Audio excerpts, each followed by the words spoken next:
first graduated college, I actually taught high school for about a year. And a couple years ago, one of my former students got in touch with me. He and his family were going to be passing through the area, and he wanted to have lunch. And so we're having lunch, and he said the reason he wanted to have lunch with me is he wanted to thank me. He said, prior to having me as a teacher, he'd had real low confidence and belief in what he could do.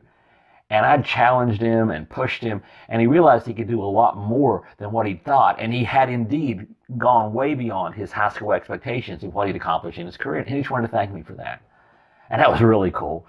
And it made me, of course, think of the teachers that I've had in my life, and teachers and mentors and just individuals who believed in me or whatever, or pushed me, challenged me.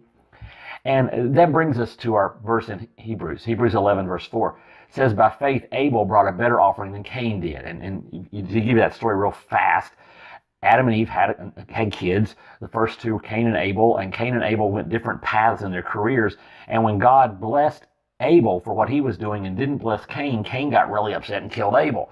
So Abel had a really short lifespan. But it says, by faith, Abel was commended as righteous when God spoke well of his offerings. So God preferred Abel because of his faith. And by faith, Abel still speaks, even though he's dead. And that's the cool part. By faith, he still speaks. He still has an impact. And I think that's how we're supposed to live. We're supposed to live with the idea that we can have an impact beyond our lives in the way we pour into, love, serve, challenge, teach others. So we need to live, if we're going to live by faith, we need to live to make a difference. Not just a difference in eternity, but a difference now, a difference in the lives of others. Because when we live to make a difference, that's showing faith. And that's today's Jumpstart.